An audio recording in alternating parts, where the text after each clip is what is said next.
Pengertian hubungan industrial. Hubungan industrial dapat diartikan sebagai kegiatan yang mendukung terciptanya hubungan harmonis antara pelaku bisnis, yaitu pengusaha, pekerja atau buruh, dan pemerintah, sehingga tercapai ketenangan bekerja dan kelangsungan berusaha. Oleh karena itu, hubungan industrial tidak hanya sekedar memanajemen organisasi perusahaan yang menempatkan pekerja atau buruh sebagai pihak yang selalu dapat diatur. Namun, hubungan industrial meliputi fenomena baik di dalam maupun di luar lingkungan kerja yang berkaitan dengan penempatan dan pengaturan hubungan kerja.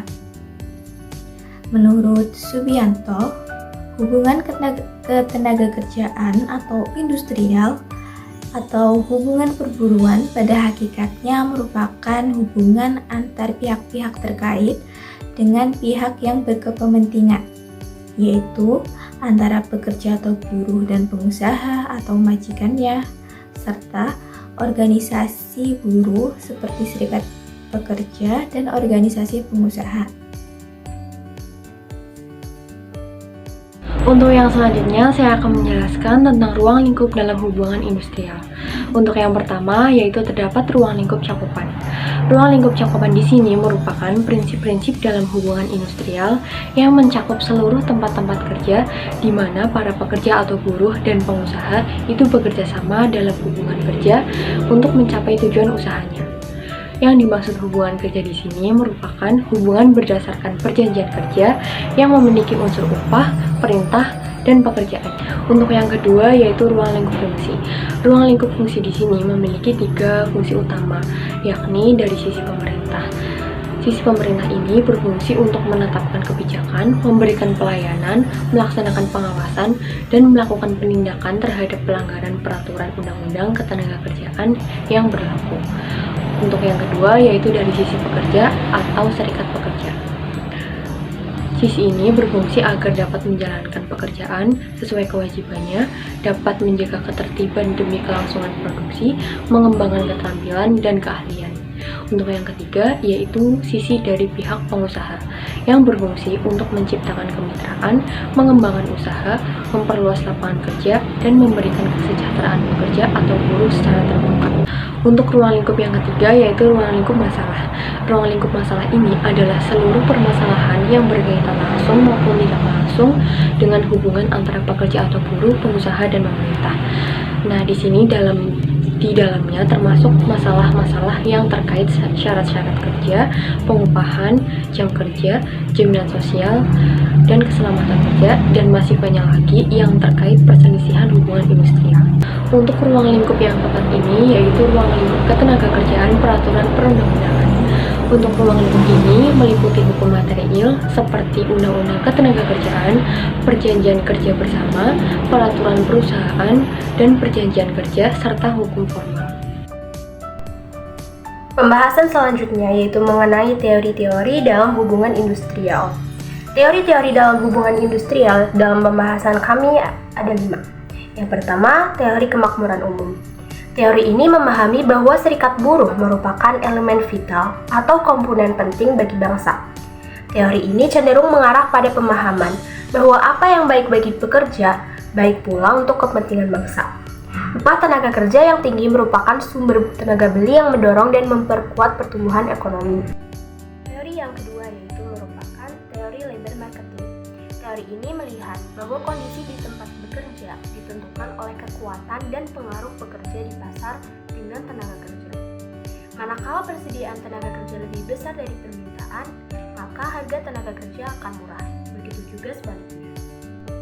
Teori yang ketiga, teori produktivitas. Secara filosofis, produktivitas merupakan sikap mental yang selalu berusaha dan mempunyai pandangan bahwa suatu kehidupan hari ini lebih baik dari hari kemarin dan esok hari lebih baik dari hari ini. Secara teknis, produktivitas merupakan perbandingan antara hasil yang dicapai dan keseluruhan sumber daya yang dipergunakan. Dalam teori ini, besar kecilnya upah menentukan seberapa banyak hasil produksi yang dihasilkan oleh para pekerja. Kemudian ada teori bargaining.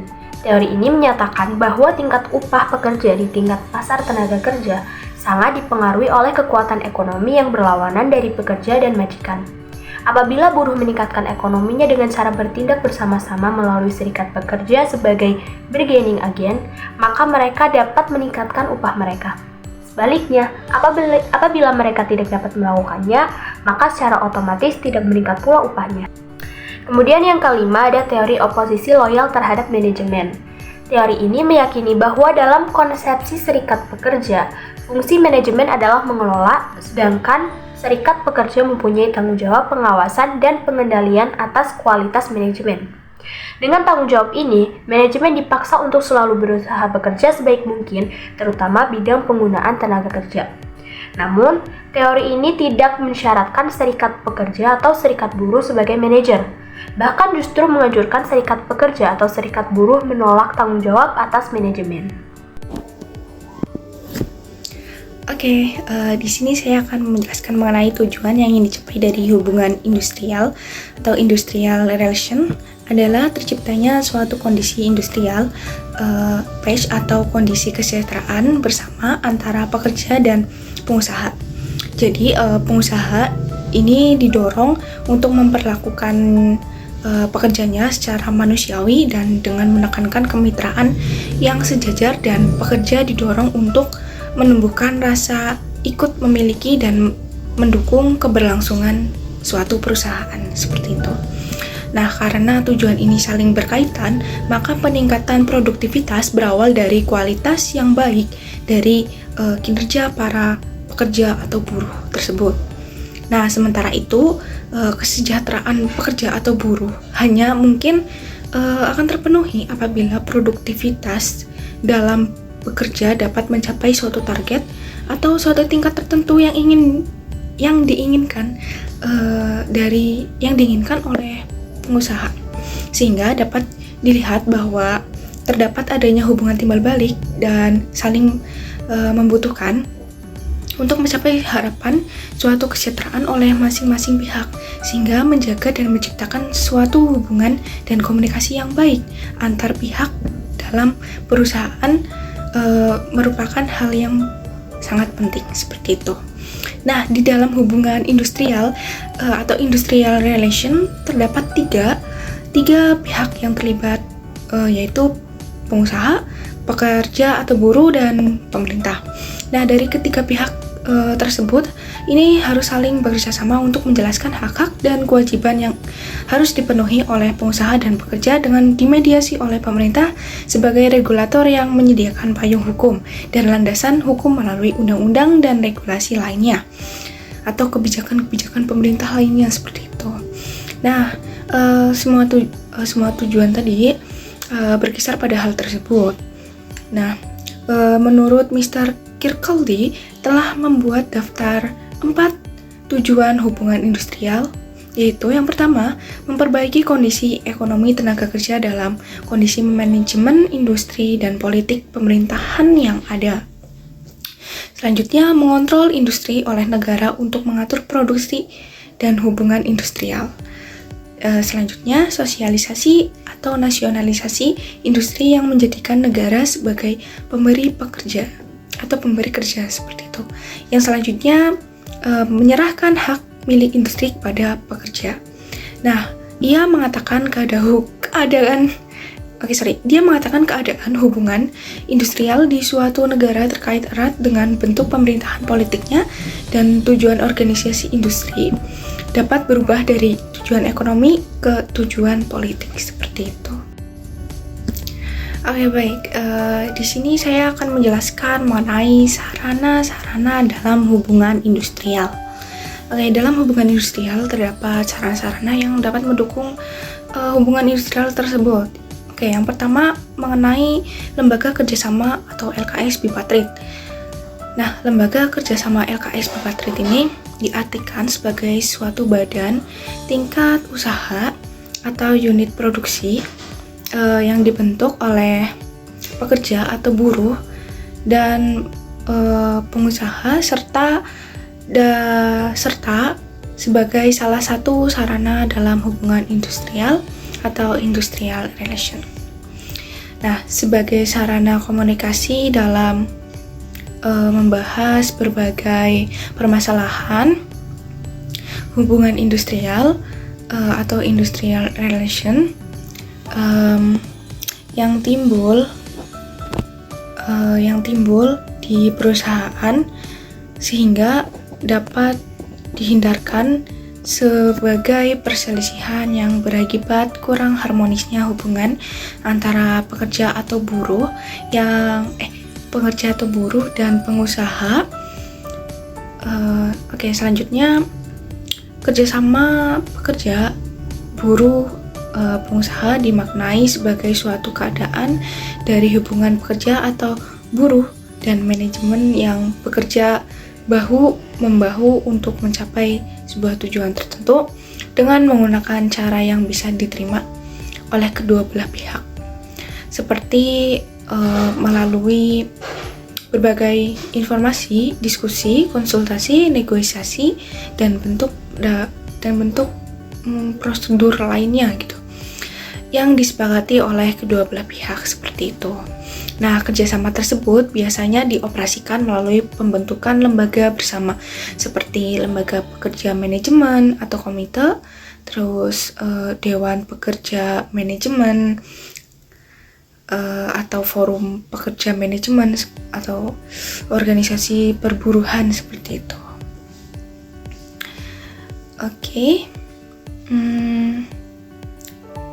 Selanjutnya ada lembaga kerja tripartit gitu. Nah, lembaga kerja sama tripartit atau LKST adalah forum komunikasi dan konsultasi dan musyawarah mengenai sebuah masalah ketenagakerjaan yang anggotanya terdiri dari pemerintah, organisasi pengusaha, dan serikat kerja. Seperti itu. Lalu ditunjukkan untuk memberikan pertimbangan, saran, dan rekomendasi kepada pemerintah dan pihak-pihak terkait dalam merumuskan kebijakan seperti itu, yaitu kebijakan ketenagakerjaan dan pemecahan masalah. Nah, fungsi lembaga kerja sama tripartit adalah sebagai forum komunikasi, konsultasi dengan tugas utama menyatukan konsepsi, sikap, dan rencana dalam menghadapi masalah-masalah ketenagakerjaan, baik berdimensi waktu saat sekarang yang telah timbul karena faktor-faktor yang tidak terduga, maupun untuk mengatasi hal-hal yang akan datang seperti itu. Lembaga kerjasama tripartit terdiri dari, yang pertama ada lembaga kerjasama tripartit nasional, provinsi dan kabupaten atau kota, dan lembaga kerjasama tripartit sektoral, nasional, provinsi dan kabupaten atau kota. Yang selanjutnya ada peraturan perusahaan. Nah, peranan lembaga kerjasama tripartit itu, yang pertama ada tukar menukar informasi, yang kedua konsultasi tripartit untuk merumuskan saran bagi penetapan kebijakan oleh pejabat yang berwenang, selanjutnya konsultasi, yang selanjutnya ada negosiasi atau perundingan, selanjutnya ada lembaga kerjasama tripartit tertentu dapat menerbitkan keputusan bersama sesuai dengan kewenangan yang diberikan oleh peraturan perundang-undangan, antara lain panitia penyelesaian perselisihan perburuhan seperti itu. Selanjutnya ada organisasi pekerja atau buruh. Nah, serikat pekerja merupakan organisasi yang mewakili pekerja dalam perundingan masalah upah, jam kerja, syarat, dan kondisi kerja lainnya. Nah, serikat pekerja atau union merupakan sebuah organisasi yang berunding bagi para pekerja atau buruh tentang upah-upah, jam-jam kerja, dan syarat-syarat kondisi pekerjaan lainnya seperti itu. Secara umum serikat pekerja muncul akibat adanya industrialisasi seperti itu. Lembaga penyelesaian keluh kesah. Yang selanjutnya itu ada lembaga penyelesaian keluh kesah dan hubungan industrial. Nah, hubungan industrial atau industrial relation dalam perjalanannya untuk mencapai suatu masyarakat industri yang diharapkan, kadang terjadi benturan-benturan para pelaku yang tidak dapat dihindari sebagai konsekuensi dari tidak terjadi titik temu dalam menilai sebuah permasalahan. Mekanisme penyelesaian keluh kesah merupakan sarana yang seharusnya diadakan setiap perusahaan. Mekanisme ini harus transparan dan merupakan bagian dari perjanjian kerja, peraturan perusahaan atau PP, atau perjanjian kerjasama atau PKB. Dalam pelaksanaan fungsi-fungsi supervisi dari setiap para manajer merupakan kunci terlaksananya mekanisme ini. Selanjutnya peraturan perusahaan atau PP, ini yang terakhir. Nah, menurut Undang-Undang Nomor 12 Tahun 2003 tentang Ketenagakerjaan. Peraturan perusahaan atau PP adalah sebuah peraturan yang dibuat secara tertulis oleh pengusaha yang memuat syarat-syarat kerja tata tertib perusahaan. Nah, sedangkan berdasarkan peraturan Menteri Tenaga Kerja, transmigrasi dan Koperasi Nomor 2 atau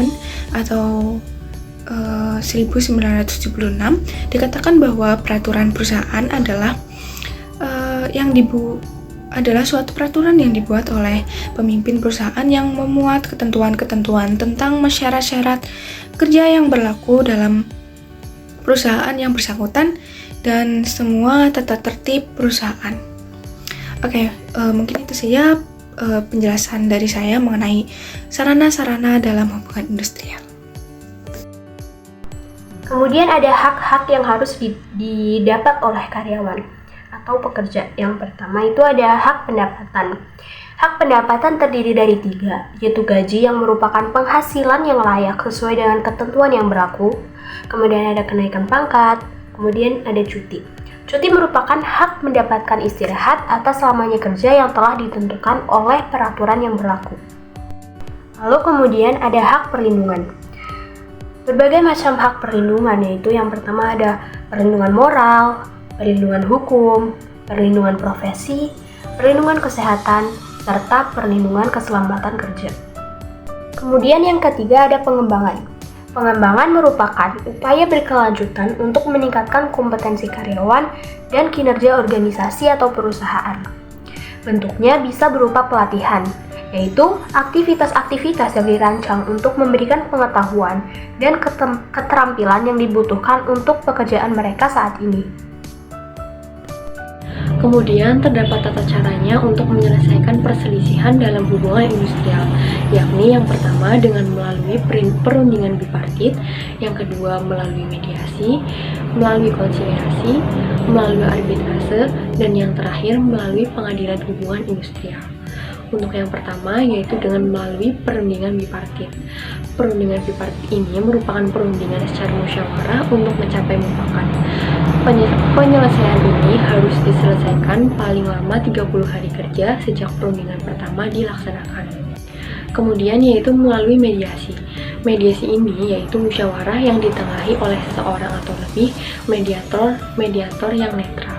Mediator dalam hubungan industrial ini yaitu pegawai instansi pemerintah yang bertanggung jawab di bidang ketenagakerjaan yang memenuhi syarat-syarat sebagai mediator yang sudah ditetapkan oleh menteri untuk bertugas melakukan mediasi. Yang ketiga yaitu melalui konsiliasi. Konsiliasi ini yaitu melalui musyawarah yang ditengahi oleh seorang atau lebih konsiliator yang netral. Konsiliator di sini adalah seseorang atau lebih yang memenuhi syarat-syarat sebagai konsiliator yang telah ditetapkan oleh Menteri Ketenagakerjaan. Yang keempat yaitu melalui arbitrase. Arbitrase ini merupakan penyelesaian perselisihan di luar pengadilan hubungan industrial melalui kesepakatan tertulis dari para pihak yang berselisih untuk menyerahkan penyelesaian perselisihan kepada arbiter yang putusannya mengikat para pihak dan bersifat final. Arbiter di sini yaitu seorang atau lebih yang dipilih oleh para pihak berselisih dari daftar arbiter yang sudah ditetapkan oleh Menteri Ketenagakerjaan. Untuk yang terakhir, yaitu melalui Pengadilan Hubungan Industrial atau PHI. Pengadilan Hubungan Industrial atau PHI ini merupakan pengadilan khusus yang dibentuk di lingkungan pengadilan negeri kabupaten atau kota yang benar-benar khusus yang berada di setiap ibu kota provinsi yang berwenang untuk memeriksa, mengadili, dan memberi putusan terhadap perselisihan hubungan industrial yang daerah hukumnya itu meliputi tempat kerja para pekerja. Selanjutnya terdapat contoh studi kasus mengenai hubungan industrial. Contohnya konflik antara pekerja dan manajer di PT Freeport yang seringkali menjadi sorotan baik di kalangan masyarakat awam, cakupan area perusahaan, bahkan hingga dunia. Konflik ini berlangsung selama kurang lebih 7 tahun dan selalu diwarnai dengan berbagai macam tindakan, baik yang bersifat membangun, dengan bersamaan mewujudkan sistem di dalam perusahaan baik dari segi upah, jam kerja, jaminan sosial dengan prinsip K3 atau kesehatan dan keselamatan kerja, hak-hak pekerja. Demi kesejahteraan pekerja dan kelangsungan hidup pekerja juga kelangsungan perusahaan. Namun tak jarang berbagai tindakan intimidatif selalu tampak dilakukan oleh oknum-oknum yang kurang bertanggung jawab dari pihak manajemen yang menjurus pada kriminalitas terhadap ribuan pekerja yang tergabung dalam serikat pekerja. Konflik ini berkembang dari adanya tuntutan sebelumnya oleh pekerja yang menuntut kesesuaian upah dan keadilan yang berorientasi pada kesejahteraan pekerja dan keluarganya.